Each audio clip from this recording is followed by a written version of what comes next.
नमस्कार मित्रों, EDUSAT live lectures में आपका स्वागत है।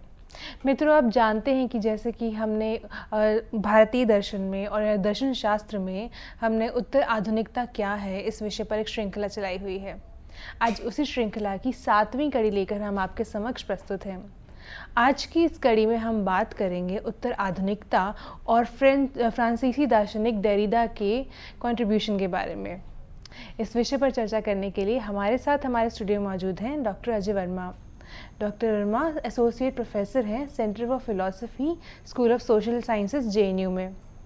आइए डॉक्टर वर्मा का स्वागत करते हैं और उनसे जानते हैं कि आज वो इस विषय में हमें क्या बताएंगे। सबका स्वागत है। धन्यवाद अमृत। नमस्कार दर्शकों, जैसा कि आप पहले से ही जानते हैं कि हम इस श्रृंखला के अंतर्गत उत्तर आधुनिकता के विषय में अधिक से अधिक जानकारी प्राप्त करने का प्रयास कर रहे हैं। उसी श्रृंखला में आज हम फ्रेंच दार्शनिक देरिदा के विषय में बात करेंगे। इससे पहले कि हम उनके कुछ जो कोर आइडियाज़ थे, उनके जो प्रमुख विचार थे, उनके विषय में बात करें, उससे पहले हम एक और विषय पर यदि बात करें तो हमारे समझने में सहायक हो सकता है। यदि हम देखें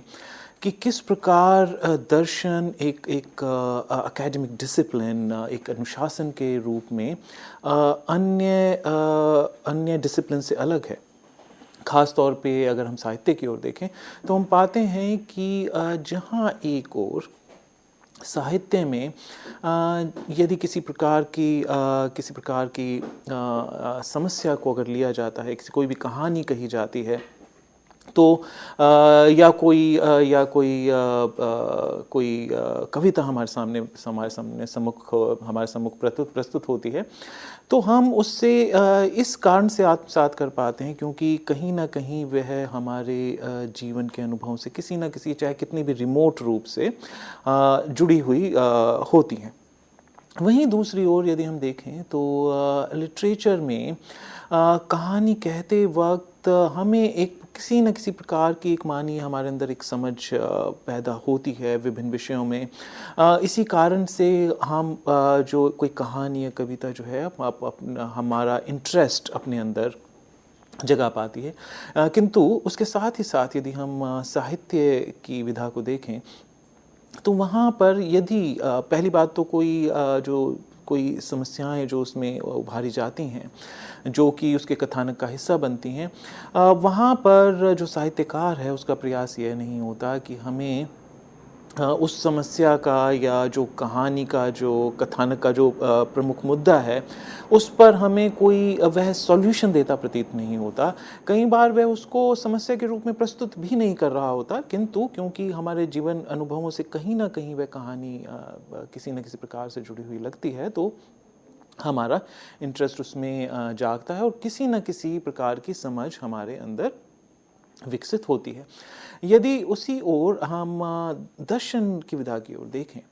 तो हम उसके जो बहुत प्राचीन समय के यदि अगर हम ग्रंथ देखें दर्शन में, या ख़ास तौर पर अगर हम यूनानी दर्शन में देखें तो वहाँ पर हम पाते हैं कि जो दर्शन की जो शुरुआत है वह कथानकों के माध्यम से ही हुई, जिसमें कि ओडिसी जैसे प्रमुख ग्रंथ जो हैं शामिल हैं। किंतु बाद में हम देखते हैं कि प्लेटो तथा प्लेटो के उपरांत सोक्रेटिस के उपरांत प्लेटो, फिर प्लेटो के बाद अरस्तु, इनमें हम पाते हैं कि दर्शन विधा के अंतर्गत हम जिस समस्या को भी अपने सामने रखते हैं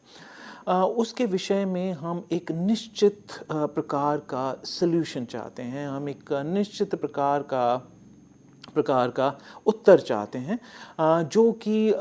कि हम अपने रीजनिंग द्वारा, अपने इंटेलेक्ट द्वारा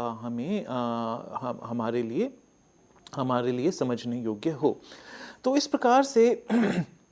जो कहानी की जो एक कंटिंजेंसीज होती थी, कहानी का जो एक निश्चित प्रारूप जो नहीं होता था, क्योंकि कहानी में जो कहानी या जो कविताएं, उनका उनका सौंदर्य केवल इसी बात में होता है कि उसका कोई निश्चित प्रारूप जरूरी नहीं है हो। कहानी जैसे जैसे हमारे सामने अनफोल्ड होती है, हमें मालूम नहीं होता कि उसके अंदर अलग नेक्स्ट क्षण में, अगले क्षण में क्या होने वाला है। तो उसके प्रारूप की अनिश्चितता ही हमारा उसके अंदर इंटरेस्ट जगाए रखती है। उसी प्रकार से यदि हम कविता को देखें, तो कविता में भी उसका जो सौंदर्य है वो इसी बात में होता है कि उसका कोई एक निश्चित अर्थ, जिसको कि हम ये कह सकें कि यही अर्थ सही है और बाकी सभी अर्थ जो हैं गलत हैं, ऐसा कहना कविता के विषय में लगभग असंभव सा है। कविता का सौंदर्य इसी बात में होता है कि जो जितने व्यक्ति उसको पढ़ते हैं, उसके अंदर वो अपने जीवन के जो उनका जो जीवन में जो विभिन्न अनुभव हुए हैं, विशेष अनुभव हुए हैं, उनमें से वह अर्थ निकालता हुआ उनकी पृष्ठभूमि में वह उन कविताओं में से किसी न किसी प्रकार का अर्थ निकालता है। और वे अर्थ जितने व्यक्ति उस कविता को पढ़ते हैं, वे विभिन्न विभिन्न अर्थ उसमें से कविता जो है उनको विभिन्न विभिन्न अर्थ प्रदान करने में सक्षम होती है। वहीं यदि हम दूसरी ओर दर्शन शास्त्र की ओर देखते हैं, तो वहाँ पर हम एक निश्चित आकार, एक निश्चित संरचना जानना चाहते हैं। संसार में जितने भी विभिन्न प्रकार के जो हमें क्रियाकलाप दिखाई पड़ते हैं, जो फिनोमेना हमें अलग अलग दिखाई पड़ते हैं, उनके विषय में हम एक निश्चित समझ डेवलप करना चाहते हैं, जिसमें कि हम जो अनिश्चितताएं होती हैं, जो जीवन की जो कंटिंजेंसीज जिन्हें हम कह सकते हैं, उनको हम परे रख कर उनसे अलग एक निश्चित समझ इन विभिन्न विषयों में हम दर्शन शास्त्र में प्रायः प्राप्त करना चाहते हैं। तो इस प्रकार से हम देखते हैं कि यूनान में जो प्राचीनतम कुछ जो हमें ग्रंथ मिलते हैं, उसमें ऐसा नहीं कि उसमें कुछ दार्शनिक समस्याओं का विवरण ही नहीं है। वे भी एक दार्शनिक रूप में भी ये जो ग्रंथ हैं, वे हमारे सामने एक अलग प्रकार की एक दार्शनिक समझ भी प्रस्तुत करते हैं। किंतु ये जो दर्शन शास्त्र as a medium, as a discipline, जो है एक अलग प्रकार का रूप लेना शुरू कर देता है सुकरात तथा प्लेटो के उपरांत। इस प्रकार से हम देखते हैं कि यह जो एक संरचनाबद्ध जो हम एक समझ जो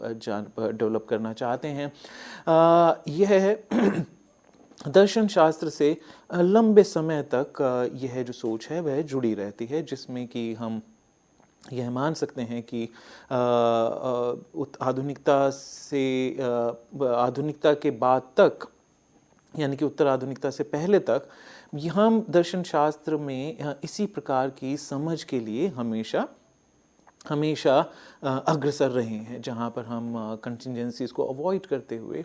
जो निश्चित आकार, निश्चित प्रारूप,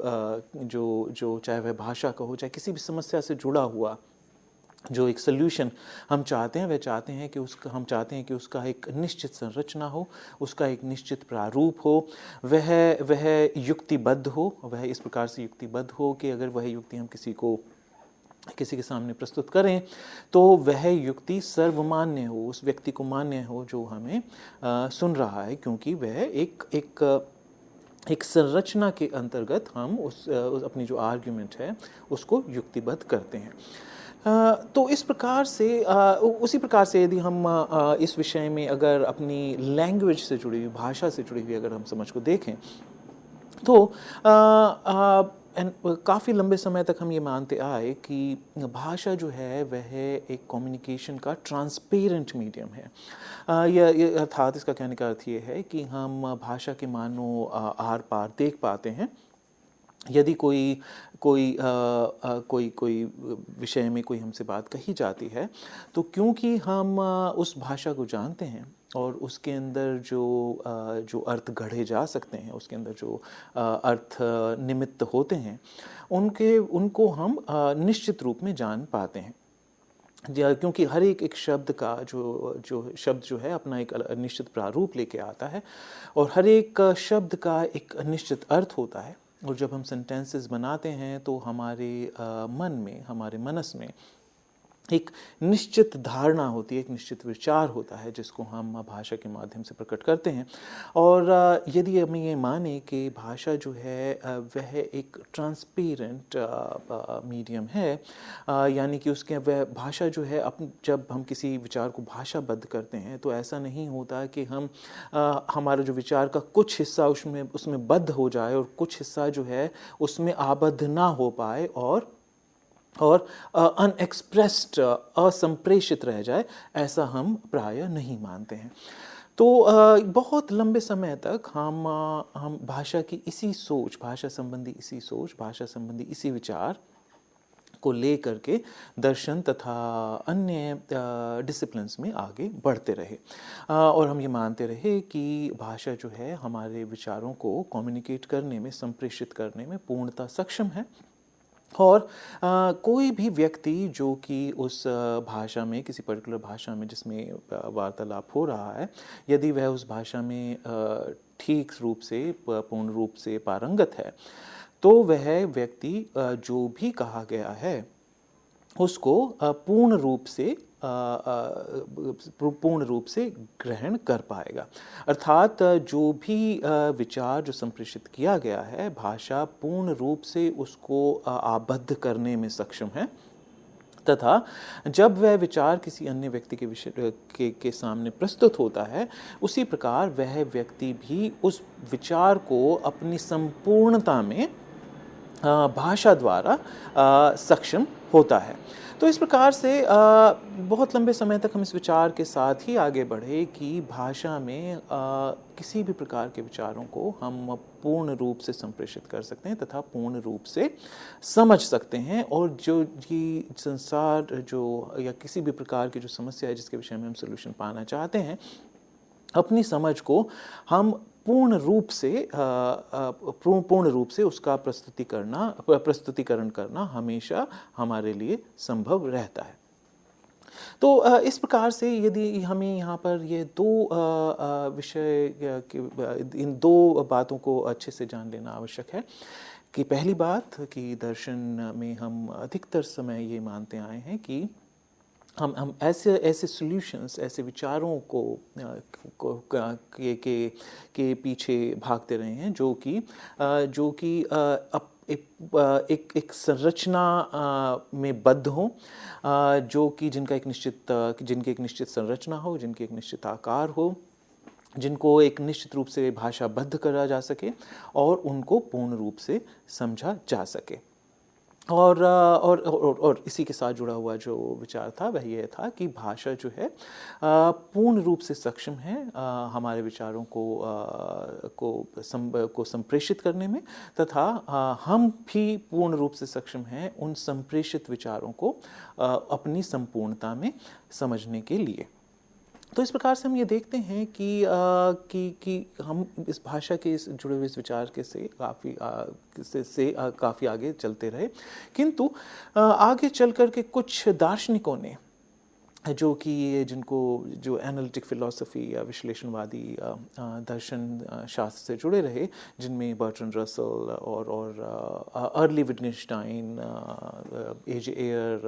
आदि का नाम प्रमुख है, उन्होंने एक अलग विचार प्रस्तुत किया कि भाषा जो है वह कई बार ऐसा होता है कि हम भाषा में कुछ ऐसा कह पाते हैं जो कि हमें ऊपरी तौर पर तो मीनिंगफुल दिखाई पड़ता है, अर्थपूर्ण दिखाई पड़ता है, किंतु यदि हम उसे नज़दीक से देखें, यदि हम उसका विश्लेषण करें, तो हम पाते हैं कि वह मीनिंगलेस यानी कि अर्थहीन सेंटेंस है। जैसे कि उनका जो प्रसिद्ध वाक्य है, present king of France is bald, यानी कि जो वर्तमान राजा है फ्रांस का वह गंजा है। तो यदि अगर हम इस वाक्य को देखें बर्ट्रैंड रसल के अनुसार, हमें ऐसा लगता है कि जो इस वाक्य द्वारा हमें कहा जा रहा है वह हम समझ पा रहे हैं, किंतु क्या यह जो वाक्य है वह बाहर जो संसार में जो तथ्य हैं जो फैक्ट्स हैं उनको संप्रेषित कर रहा है। बर्ट्रैंड रसल का मानना था कि जो भाषा का एक प्रमुख काम है वह है फैक्ट्स को रिप्रेजेंट करना।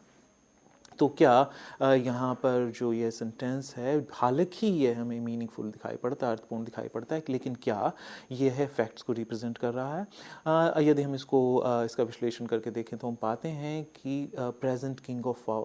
फ्रांस, हालांकि हमें अर्थपूर्ण, हम समझते हैं कि इससे क्या अर्थ निकाला जाए, किंतु यह फैक्ट नहीं है, यह तथ्य नहीं है, क्योंकि फ्रांस का कोई राजा नहीं था, उस समय भी नहीं था और ना ही अब है,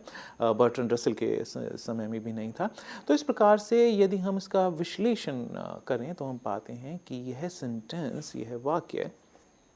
वाक्य गलत है। तो विश्लेषणवादी जो दार्शनिक थे उनके अनुसार जो भाषा है वह बहुत कुछ ऐसा भी उसमें कहना संभव हो पाता है जो कि संसार में जो तथ्य हैं उनसे जुड़ा हुआ नहीं होता। इसके कारण उन्होंने यह विचार प्रस्तुत किया कि भाषा का जो प्रारूप है उसको प्रस्तुत करने के लिए हमें एक मेटा लैंग्वेज, एक अलग प्रकार की भाषा गढ़नी होगी, जो भाषा जो हमारे विश्लेषणात्मक अध्ययन के लिए काम आएगी, और उस भाषा से हम ये जान पाएंगे जो कि हमारी ऑर्डिनरी लैंग्वेज है, जो ऑर्डिनरी लैंग्वेज में जो हम कह पाते हैं, जो अर्थपूर्ण लगता है, वह वास्तव में अर्थपूर्ण है या नहीं। इस प्रकार से उन्होंने एक लॉजिक का एक अलग से एक सिंबॉलिक स्ट्रक्चर हमारे सामने प्रस्तुत करने की कोशिश की, जिसके अंतर्गत यदि हम कोई भी सेंटेंस है उसको उस लैंग्वेज में अगर हम सिंबलाइज करें तो हम पाएंगे कि हम ये जान पाएंगे कि वह जो सेंटेंस है वह सही में तथ्यात्मक है या नहीं। किंतु और एनालिटिक फिलॉसफी में यह विचार काफ़ी लंबे समय तक आगे तक यह बढ़ता रहा। इसके बिल्कुल विपरीत फ्रेंच दार्शनिक तथा विचारक देरिदा भाषा के संबंध में हमारे सम्मुख एक बिल्कुल अलग प्रकार का विचार प्रस्तुत करते हैं, जिसमें वे कहते हैं कि जब भी हम लैंग्वेज के द्वारा, भाषा के द्वारा किसी भी प्रकार की हम समझ अपने अंदर विकसित करने की कोशिश करते हैं, तो वह एक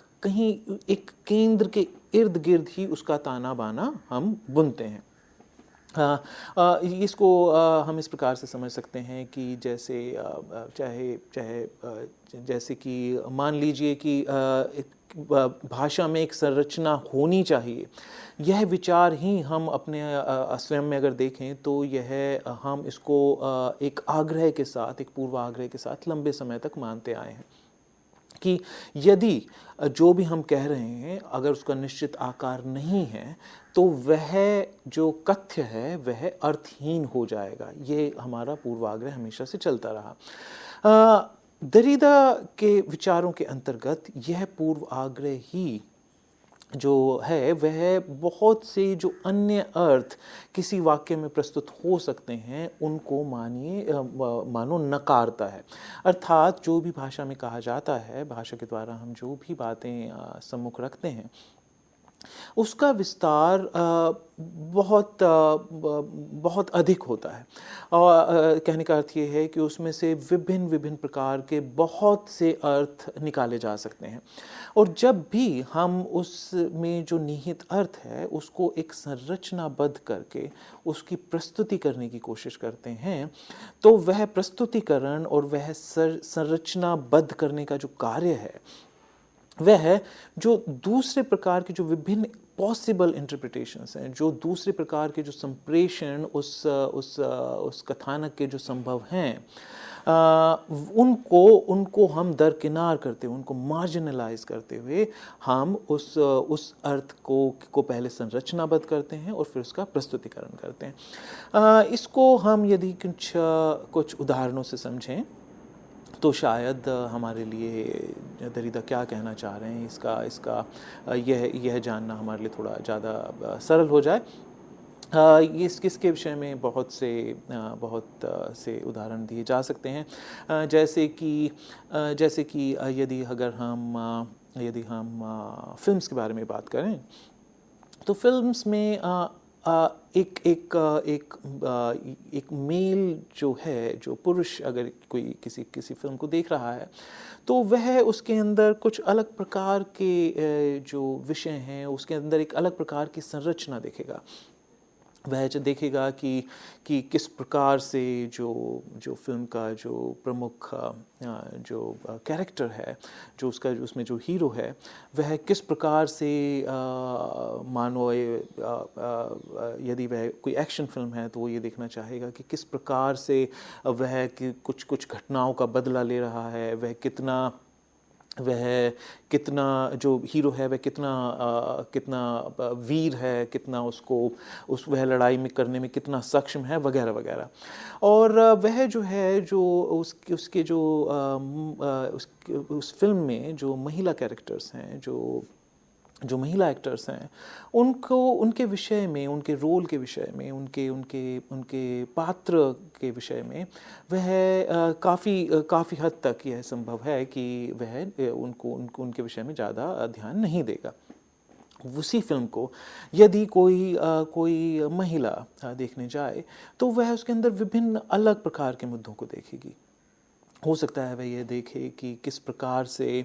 जो हीरो है, किस प्रकार से वह ये पूरी फिल्म के दौरान ये चाहता है कि चाहे वह कुछ भी करे, जो महिला है उसका सपोर्ट उसको निरंतर मिलता रहे, चाहे वह गलत में भी क्यों ना हो। वह जो एक जो पुरुष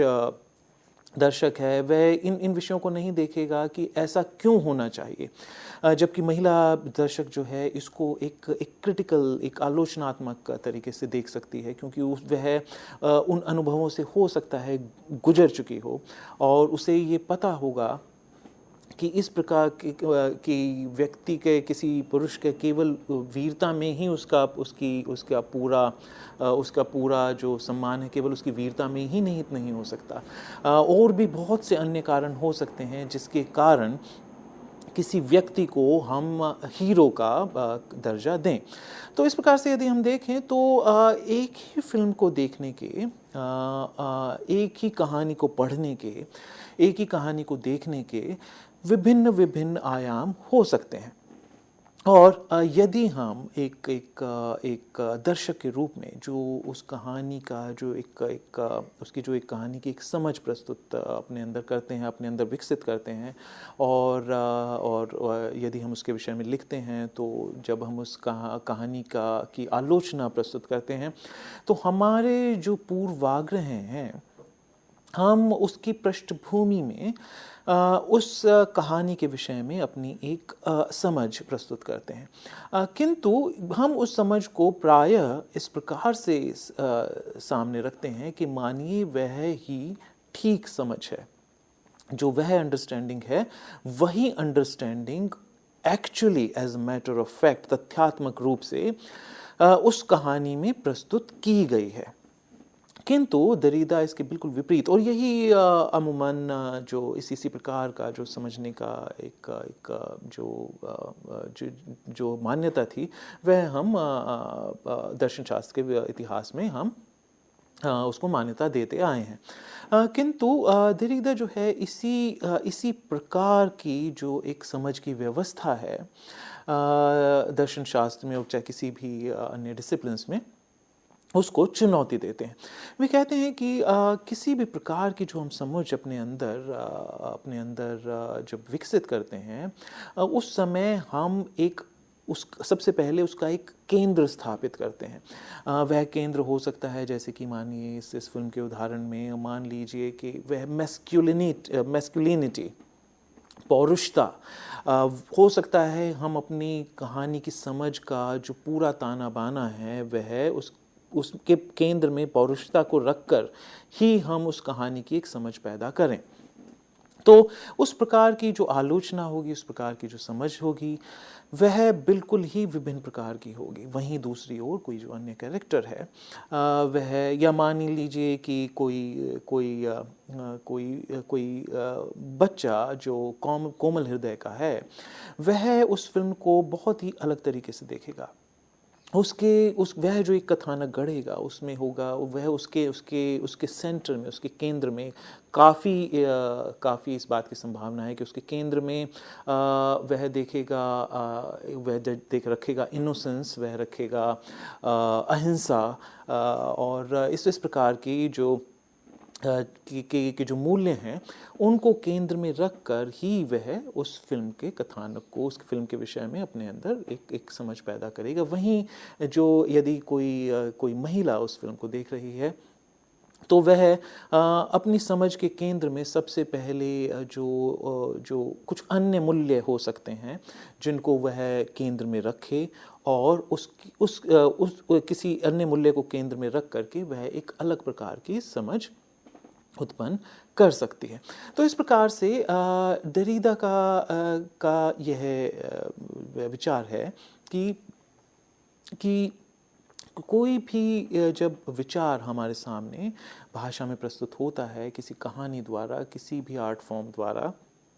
चाहे वह दर्शन में भी हो, जब हमारे सामने प्रस्तुत किया जाता है, तो उसका जो अर्थ निकल करके हमारे सामने आता है, या हम जो उसके अर्थ गढ़ते हैं, जो हम कंस्ट्रक्ट करते हैं, जो हम एक संरचना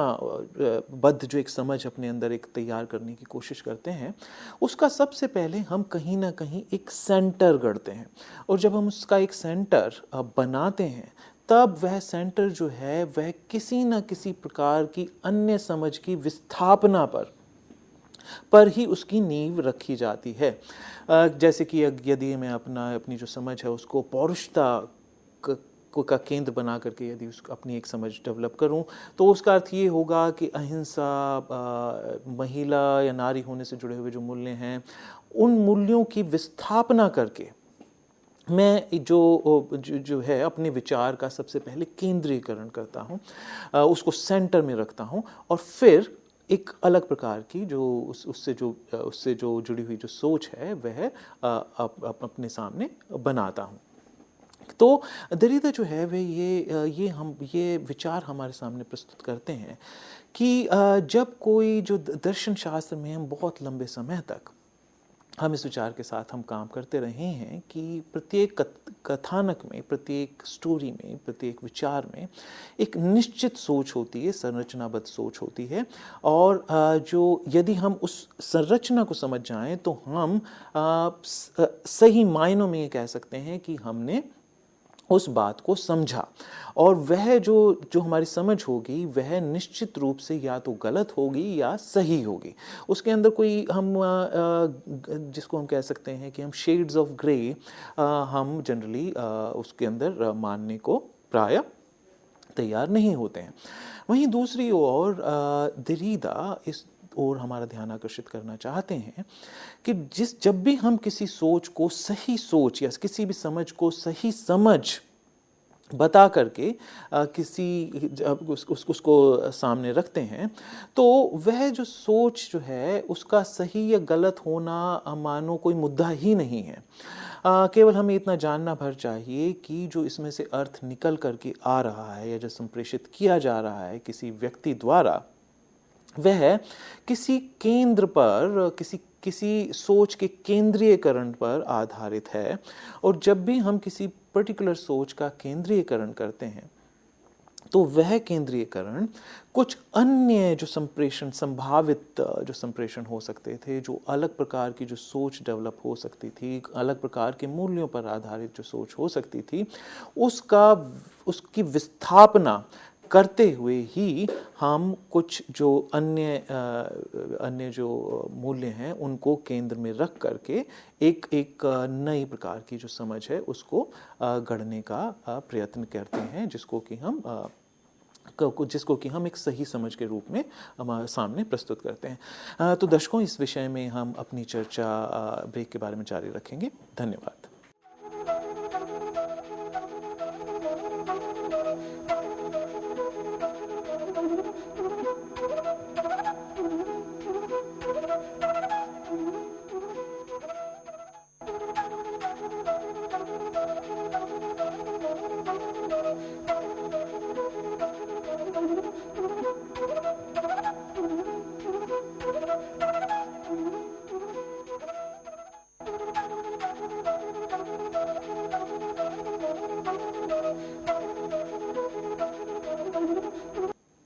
नमस्कार दर्शकों, वापस आपका स्वागत है।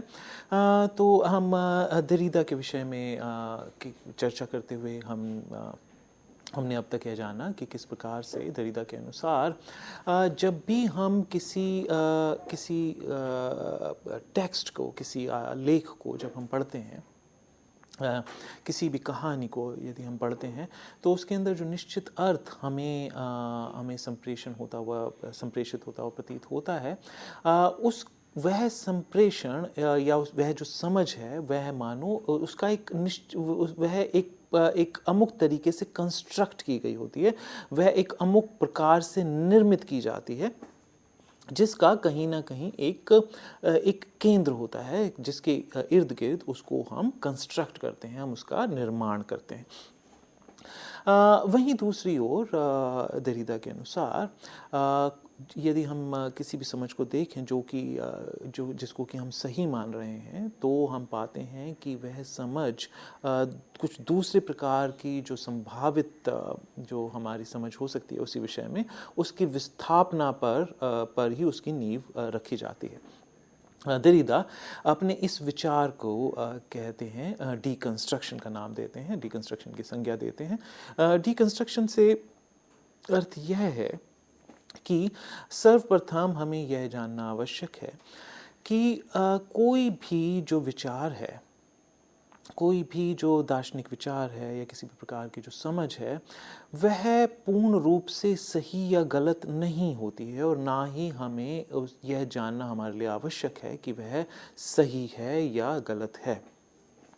वह हर एक प्रकार का जो एक रीडिंग होती है टेक्स्ट की, वह किसी न किसी प्रकार की मूल्यों की स्थापनाओं पर आधारित होती है, और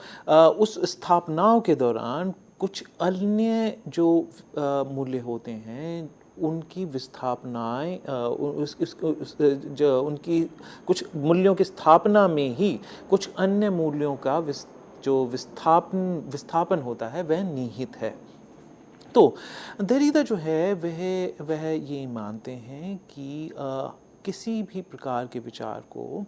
हमें धैर्यपूर्वक, हमें तुरंत ही उसको ग्रहण करके उसको सही विचार मानने की बजाय, या किसी एक पर्टिकुलर टाइप की अंडरस्टैंडिंग को सही अंडरस्टैंडिंग तुरंत मान लेने की बजाय, एक दार्शनिक को यह देखना चाहिए कि यह जो अंडरस्टैंडिंग है, वह किस प्रकार की ऑल्टरनेटिव अंडरस्टैंडिंग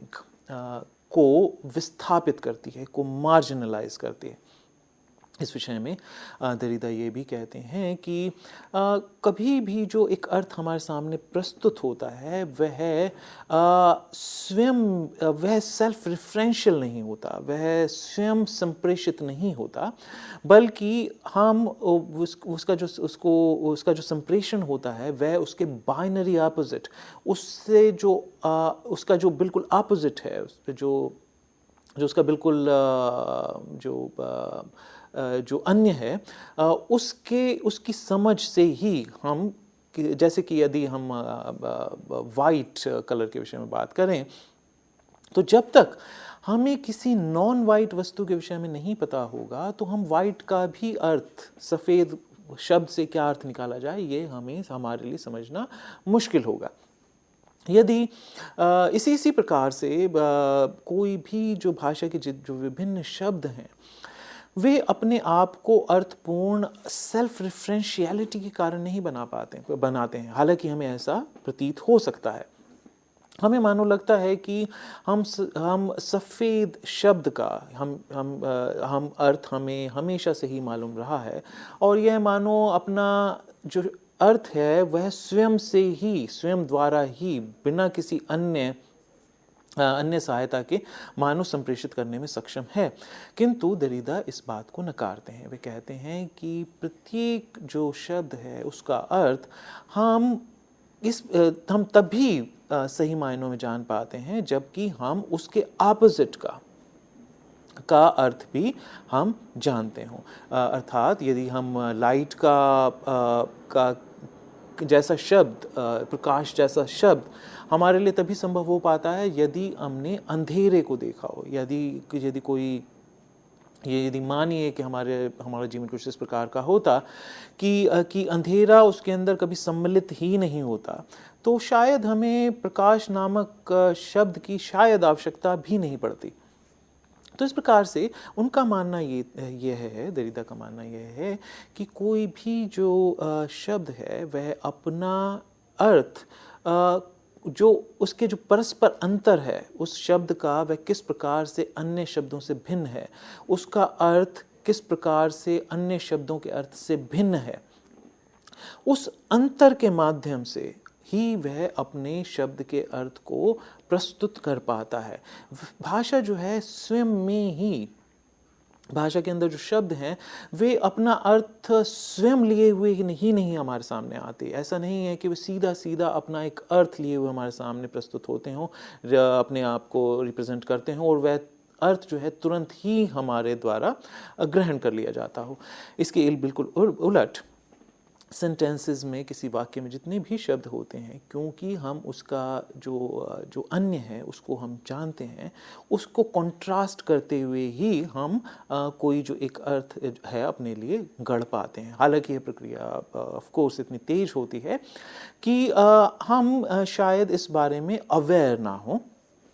किंतु यदि कोई किसी शब्द का अर्थ हमें समझना हो तो हमें उसके बाइनरी अपोजिट जो है उसका अर्थ भी समझना होगा। तो इस प्रकार से दरिदा जो है वे कहते हैं कि भाषा जो है अपने विभिन्न प्रकार के बाइनरी अपोजिट्स के साथ कार्य करती है, और हम एक बाइनरी अपोजिट्स जो हैं उसकी यदि हम एक साइड को समझें तो वह तब उसको हम तभी समझ पाते हैं यदि हम दूसरी साइड का अर्थ भी समझते हों और उस अर्थ को हम हटा दें। यानी कि प्रकाश क्या है, जहाँ अंधेरा नहीं है वहाँ प्रकाश है। अंधेरा क्या है, जहाँ प्रकाश नहीं है उस स्थिति को अंधेरा कहते हैं। तो इस प्रकार से जो दो विभिन्न प्रकार के जो बाइनरी अपोजिट्स होते हैं वे अपने अर्थ को एक दूसरे के अंतर के रूप में, के अंतर से जो जन्मता है वह उस शब्द का मानो अर्थ कहा जा सकता है। तो इस प्रकार से भाषा जो है वह एक अपने अंदर, अपने केंद्र में उसका कोई निश्चित केंद्र नहीं है जिस केंद्र से हर प्रकार के अर्थ हमारे सामने मानो प्रस्तुत होते रहते हों। भाषा जो है दरिदा के लिए इस प्रकार की विषय वस्तु है जिसका कोई एक निश्चित केंद्र नहीं है, बल्कि जिसके अंदर के विभिन्न शब्द आपस में बाइनरी अपोजिट्स के रूप में भाषा में निहित रहते हैं, और जब कभी हम एक शब्द का प्रयोग करते हैं तो उसका अर्थ अपने बाइनरी अपोजिट के अंतर के रूप में हमारे सामने प्रस्तुत होता है। और इसी विचार को आगे बढ़ाते हुए वे कहते हैं कि जब तक हम कोई प्रकार का अर्थ इस रूप में प्रस्तुत करते हैं जो कि अपने बाइनरी अपोजिट के अंतर के रूप में हमारे सामने प्रस्तुत होता है, तब तक किसी भी प्रकार की जो कथ्य है वह दूसरी संभावनाओं को विस्थापित करके ही हमारे सामने प्रस्तुत होता है। और वे कहते हैं कि इसी प्रकार से जो यदि हम दर्शन शास्त्र का इतिहास देखें तो हम हमेशा से इस प्रकार से ही चलते आए हैं। जैसे कि वे विभिन्न प्रकार के बाइनरी अपोजिट्स के बारे में बात करते हैं, जैसे कि स्पीच एंड राइटिंग। हमें जो हमें संप्रेषित करना है हम उसको स्पीच द्वारा भी हम उसे बोलकर संप्रेषित कर सकते हैं, हम उसे लिख करके भी संप्रेषित कर सकते हैं। किंतु दरिदा के अनुसार हम हमेशा स्पीच को जो बोलने को हम हमेशा ज़्यादा तवज्जो देते आए हैं इन कंपैरिजन टू राइटिंग, क्योंकि हम ये मानते आए हैं कि राइटिंग मानो एक सेकंड ऑर्डर एक्टिविटी है। या अर्थात जब मैं कुछ कह रहा हूँ तो उसके अंदर एक इमीडिएसी है, एक अपरोक्षता है, और राइटिंग जो है एक सेकंड ऑर्डर एक्टिविटी है। यानी कि जब मैं कुछ कह रहा हूँ तो इसको आगे चल करके इसको मैं वैसा का वैसा लिख भी सकता हूँ। तो जो राइटिंग है वह स्पीच की कॉपी होती है, वह एक सेकंड ऑर्डर एक्टिविटी हो जाती है। तो इस प्रकार से हम स्पीच को हमेशा एक एक एक प्रायोरिटी देते आए हैं, एक हमेशा एक अधिक तवज्जो देते आए हैं in comparison to writing. Similarly reason versus passion, जो हम अपनी डिज़ायर, रीज़न वर्सेस डिज़ायर्स, जो हमारे अंदर विभिन्न प्रकार की जो डिज़ायर्स हैं, हम उनको हमेशा मानो परिहार्य मानते आए हैं कि उनको वह जो है हमें वह जो है मानो क्योंकि वह बदलती रहती हैं और वे आती हैं और चली जाती हैं, तो इस प्रकार से उनके अंदर कोई परमानेंस नहीं है. इस कारण से हम उनको हमेशा उनको एक सेकंड ऑर्डर में रखते हैं. और वहीं दूसरी ओर क्योंकि रीजनिंग जो हमारा जो इंटेलेक्ट है, जो कि हमेशा एक संरचनाबद्ध सोच के लिए अग्रसर होता रहता है, हम उसको हमेशा तवज्जो देते हैं. हम हमेशा ये मानते हैं कि एक ऐसा व्यक्ति जो अपने इंटेलेक्ट के साथ काम करता है, अपनी रीजनिंग के साथ काम करता है, वह उस व्यक्ति को हम हमेशा से अच्छा मानते आए हैं उस व्यक्ति की तुलना में जो कि अपनी डिज़ायर्स से मोटिवेट होता है.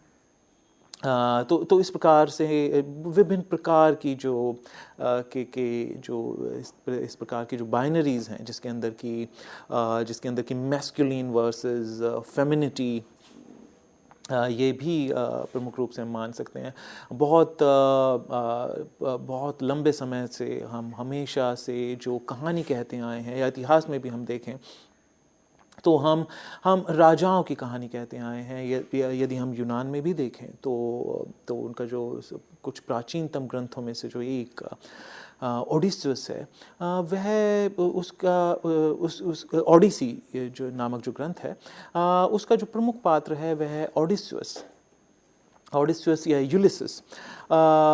यूलिसिस जो है वह एक वीरता से भरा हुआ एक पुरुष है, और वह अपनी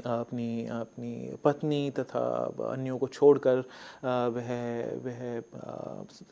संसार के अलग अलग दिशाओं में निकलता है. और यह जो कहानी है प्रमुख रूप से इस व्यक्ति के पौरुषता की कहानी है. हाँ, तो इस प्रकार से यदि हम देखें तो मैस्कुलिनिटी वर्सेस फेमिनिटी, यह भी एक बाइनरी जो है वह प्रमुखता से हमारे सामने रही है. और हमेशा से यदि हम किसी भी प्रकार का कथानक जब भी हमने कहने की चेष्टा की है, तो वह उसके केंद्र में एक पुरुष पात्र रहता है. उसी प्रकार से यदि हम इतिहास में देखें तो इतिहास में भी जो पहली बात तो उसमें जो क्वींस हैं वो वैसे ही उनके जो महिलाएं हैं उनके सामने उनको कभी जो राज्य है वो चलाने को कभी दिया ही नहीं गया. और यदि उनका दूसरे जो रोल्स भी हैं जो किसी भी राज्य में रहे, उनकी तरफ भी हम उसकी हिस्ट्री भी हम कभी लिखना हमने चाही ही नहीं. तो इस प्रकार से यदि हम देखें तो चाहे वह इतिहास हो, चाहे अन्य विधाएं हों संप्रेषण की, जो चाहे वह साहित्य का इतिहास हो, चाहे वह फिल्मों का इतिहास हो, हम उसमें पाते हैं कि जो महिला जो पात्र हैं उस कथानक के, वे हमेशा गौण रहते हैं. काफ़ी हद तक यह आज के भी जो पॉपुलर सिनेमा है उसके विषय में भी यह बात जो है सही साबित होती है. तो इस प्रकार से जो दरीदा का कहना यह है कि भाषा जो है वह एक सेल्फ ट्रांसपेरेंट मीडियम नहीं है, जैसा कि हम बहुत पहले से विभिन्न विधाओं में मानते आए हैं. भाषा जो है उसके अंदर अर्थ का जो कंस्ट्रक्शन होता है, जो निर्माण होता है, वह बाइनरी अपोजिट्स के द्वारा होता है. हम किसी शब्द का अर्थ तभी जान पाते हैं जब तक कि हम उस शब्द का जो अपोजिट है उससे अंतर उसका ना जान लें, तब तक हम उस शब्द का सही मायनों में अर्थ नहीं जान पाएंगे. तो इस प्रकार से जो दरीदा जो है वे कहते हैं कि भाषा एक ट्रांसपेरेंट मीडियम नहीं है, बल्कि एक अंतरों पर आधारित जो भाषा के अंदर जो विभिन्न शब्द हैं और उसके जो परस्पर जो अंतर हैं, जो जो विभिन्न शब्दों के, इस प्रकार का मीडियम है, उसके अंदर जो अर्थ जो है वह हमारे सामने जो प्रस्तुत होता है वह इस कारण से प्रस्तुत नहीं होता है क्योंकि भाषा की एक निश्चित संरचना है, उसका एक निश्चित केंद्र है। यदि हम उसके निश्चित संरचना को, उसकी निश्चित ग्रामर को यदि हम समझ जाएं तो हम पूर्ण भाषा को पूर्णता से समझ जाएंगे। यदि उसके हम केंद्र को समझ जाएं तो हम भाषा को पूर्ण रूप से समझ पाएंगे। इस सोच को बिल्कुल नकारते हैं। उनके अनुसार भाषा का कोई निश्चित केंद्र नहीं है। भाषा एक जो म्यूचुअल परस्पर जो अंतर हैं विभिन्न शब्दों के, उसका माध्यम है। प्रत्येक शब्द जो है अपना अर्थ तब तक ही गढ़ पाता है जब तक हम उसके अर्थ को, उसका जो अन्योन्य है, उसका जो बाइनरी अपोजिट है, जब तक हम उन दोनों शब्दों के बीच में अंतर समझ पाएं तभी हम उन दोनों शब्दों का सही रूप में, यदि हम अंतर समझ पाएं तो उन दोनों शब्दों के जो बाइनरी अपोजिट्स हैं, अन्योन्य हैं, उनका अर्थ सही मायनों में समझ पाते हैं। तो इस प्रकार से वे कहते हैं कि किसी भी प्रकार की जो समझ होती है वो इन बाइनरी अपोजिट्स पर ही आधारित होती है। भाषा अपने अर्थ को इसी प्रकार से हमारे सामने प्रस्तुत करती है और इस प्रकार से हर एक जो सोच है जब उसको कंस्ट्रक्ट किया जाता है तो उसके अंदर कहीं ना कहीं एक इस प्रकार का सेंट्रिज्म, एक प्रकार का केंद्रीयकरण इन्वॉल्व होता है जिसको कि वे लोगोसेंट्रिसिज्म कहते हैं। यह शब्द दरिदा के बाद काफ़ी पॉपुलर हुआ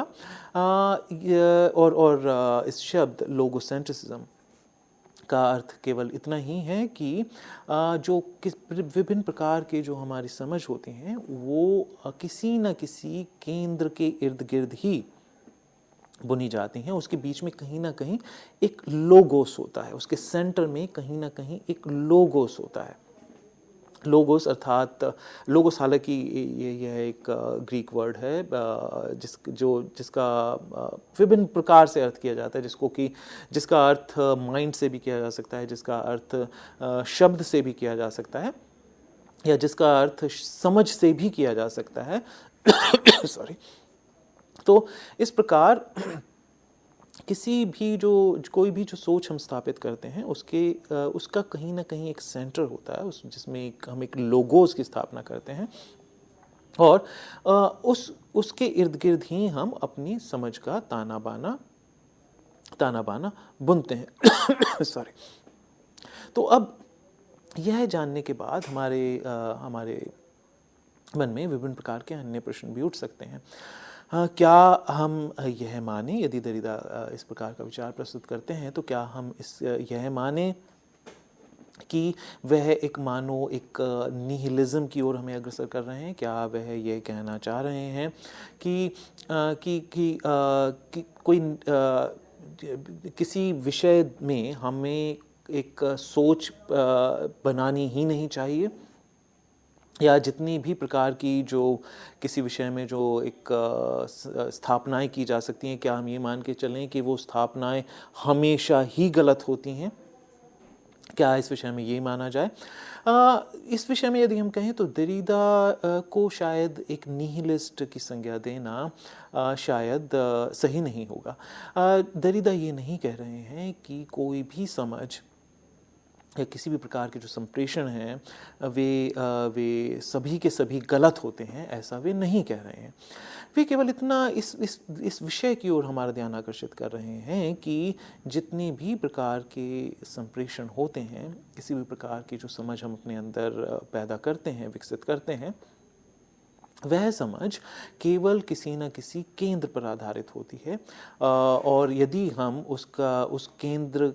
और जब भी कभी हम किसी एक पर्टिकुलर विचार को केंद्र में स्थापित करके एक समझ गढ़ते हैं तो उसके अंदर जो ऑल्टरनेटिव सोच हैं उनका विस्थापन हो जाता है। दरिदा हमसे केवल इतना आग्रह कर रहे हैं कि हम एक निश्चित सोच की बनावट तैयार करते वक्त जो अन्य विस्थापनीयकरण होते हैं उसकी ओर हम कभी भी अपना ध्यान आकर्षित नहीं करते। जो अन्य प्रकार के जो संप्रेषण किसी कथानक के जो संभव हो सकते हैं उसकी ओर हम कभी ध्यान ही नहीं करते, क्योंकि हम ये मान करके चलते हैं कि जो कथानक है स्वयं ही एक सही अर्थ के लिए हुए हमारे सामने प्रस्तुत हो जाता है और उस सही अर्थ को हम सीधे सीधे समझ पाते हैं। दरिदा हमसे केवल इतना आग्रह करते हैं कि हम ऑल्टरनेटिव जो संभावनाएं हैं, जो अन्य संभावनाएं, अर्थों की जो संभावनाएं हैं, ऐसी संभावनाएं जिनको कि हम विस्थापित करते हैं, उन संभावनाओं की ओर भी ध्यान दें। हम इस बात को पूर्णता से समझें, क्योंकि किसी विषय में यदि जो संपूर्णता ये तभी हो सकती है जब तक कि हम ना केवल ये देखें कि एक पर्टिकुलर अर्थ हमें हमारे सामने प्रस्तुत हो रहा है जिसके केंद्र में एक प्रमुख तरह का विचार है, बल्कि साथ ही साथ हम यह भी जान सके कि यह विचार इस प्रकार से ही हमारे सामने गढ़ा जाता है जब ये अन्य जो समझ हैं, जब उनका विस्थापितकरण होता है, जब उनकी विस्थापना होती है। जब हम जो स्थापना होती है किसी अर्थ की, जब हम स्थापना कर रहे होते हैं या की जाती है, उसके साथ साथ किन किन अर्थों का विस्थापनीयकरण हो रहा है, यह भी अगर हम जानते हुए यदि हम अपनी जो संप्रेषित विषय वस्तु है उसको समझें, तो जो हमारी समझ है, जो हमारी अंडरस्टैंडिंग है, वह ज़्यादा वृहद होगी, वह ज़्यादा सही मायनों में पूर्ण होगी। तो उनका आग्रह केवल इतना है कि जो ऑल्टरनेटिव डिस्कोर्सेज हैं, जो किसी विषय को कहने के जो अलग अलग तरीके हो सकते हैं, जो अलग अलग संभावनाएं होती हैं, या किसी एक कथानक में जो विभिन्न प्रकार की जो अलग अलग समझ की संभावनाएं होती हैं, उनकी ओर भी हमें ध्यान देना चाहिए। यहाँ हमें यह भी जानना हमारे लिए वांछनीय होगा कि लंबे समय से हमेशा जो ग्रीक शब्द, यूनानी भाषा में, ग्रीक लैंग्वेज में एक शब्द है जिसे कहते हैं अपोरिया, APORIA। अपोरिया का अर्थ है एक प्रकार का विस्मयकरण, एक प्रकार का पजलमेंट, एक प्रकार की किसी बात का मानो बेबूझ होना। यदि किसी विषय वस्तु के बारे में हम एक निश्चित सोच नहीं पैदा कर पा रहे हैं, तो वह हमारे लिए एक पजलमेंट का एक विस्मय का एक क्षण हमारे लिए हो जाता है। और दर्शन शास्त्र में हमेशा हम अपोरिया को मानिए एक अवांछनीय वस्तु के रूप में देखते आए हैं। यदि हम किसी विषय में पजल्ड हैं, यदि किसी विषय में हम विस्मित हैं, किसी विषय के किसी समस्या के विषय में हम एक निश्चित सॉल्यूशन, हम एक निश्चित आंसर, एक निश्चित उत्तर की संभावना को नहीं खोज पा रहे हैं, तो हम इसको हमेशा से अपना एक फेलियर मानते आए हैं, ये इसको हम अपनी हार मानते आए हैं। पजलमेंट को एक वैल्यूएबल समथिंग के रूप में हम कभी नहीं देखते आए हैं। वहीं दूसरी ओर दरिदा कहते हैं कि एक फिलोसफर, एक दार्शनिक के रूप में हमें जो हमारे सामने जो एक निश्चित प्रारूप लिए हुए जो हमारे सामने समझ प्रस्तुत होती हैं, जो कि मानो हमें उस अपोरिया, एक पजलमेंट, एक विस्मयकरण के क्षण से हमेशा दूर रखती हैं, हमें उसको हमेशा एक सेंट्रल वैल्यू नहीं देनी चाहिए। हमें यह मानना चाहिए कि विस्मयकरण जो है या विस्मय का जो क्षण है, उसका एक अलग प्रकार का मूल्य है, उसका एक अलग प्रकार का दार्शनिक सौंदर्य है, और उसको भी हमें मानो सेलिब्रेट करना चाहिए। तो अपोरिया या पजलमेंट का जो क्षण है, उसको दरिदा एक मूल्यहीन क्षण या एक समस्या के रूप में, जैसे कि दर्शन शास्त्र में उसको हमेशा से देखा जाता रहा है, दरिदा इस पक्ष में है कि हम अपोरिया को एक मूल्यहीन या एक ऐसे क्षण के रूप में ना देखें जिसे हम किसी भी मूल्य पे हम उसको दूर रखना चाहेंगे। उनके अनुसार यदि हम विस्मित हो रहे हैं तो इसका अर्थ है कि एक जो निश्चित प्रारूप हमारे सामने प्रस्तुत किया जा रहा है, हम उससे अलग संभावनाएं तलाश कर रहे हैं, उससे अलग हट करके भी जो कुछ अलग प्रकार की जो समझ डेवलप की जा सकती है, उसकी ओर हम अग्रसर हो रहे हैं, जो कि एक शुभ चिन्ह के रूप में देखा जाना चाहिए, ना कि उसको एक परिहार्य वस्तु के रूप में देखा जाना चाहिए। इसके अतिरिक्त एक अन्य जो शब्द है जो कि देरिदा के दर्शन शास्त्र से प्रमुखता से जुड़ा हुआ है, वह है उनके द्वारा जो एक शब्द प्रयोग किया जाता है, डिफरें। यह एक फ्रेंच शब्द है। डिफरें जो है उसके फ्रेंच में बहुत से ऐसे शब्द हैं जो कि अपने साथ विभिन्न अर्थों को लिए हुए आते हैं। उनमें से एक शब्द है, जैसे कि एक अलग दूसरा भी शब्द है फार्मेकॉन। फार्मेकॉन जो शब्द है, इसके दो अर्थ निकलते हैं। इसका अर्थ हो सकता है दवा, मेडिसिन। इसका दूसरी ओर अर्थ हो सकता है जहर, पॉइजन। ये दोनों ही अर्थ को लिए हुए आता है। इसी प्रकार से जो शब्द है डिफरें, उसका एक और अर्थ हो सकता है डिफरेंस, यानी कि दो वस्तुओं के बीच में जो अंतर है वह। और इसका दूसरा अर्थ होता है डेफर, किसी वस्तु को डेफर करना, पोस्टपोन करना, उसको मानिए पीछे धकेल देना।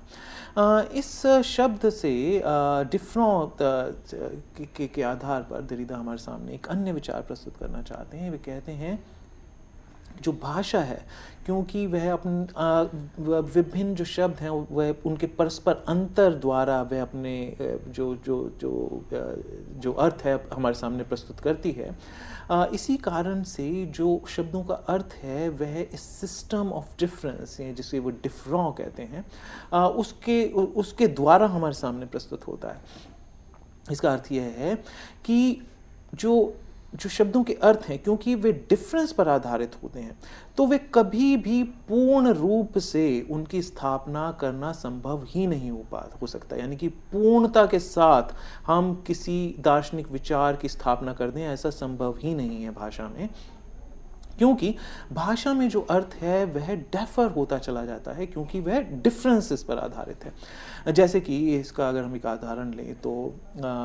यदि कोई कहे कि मेज क्या है, तो पहले हम उसको समझाने की कोशिश करेंगे कि मेज इस प्रकार की वस्तु होती है,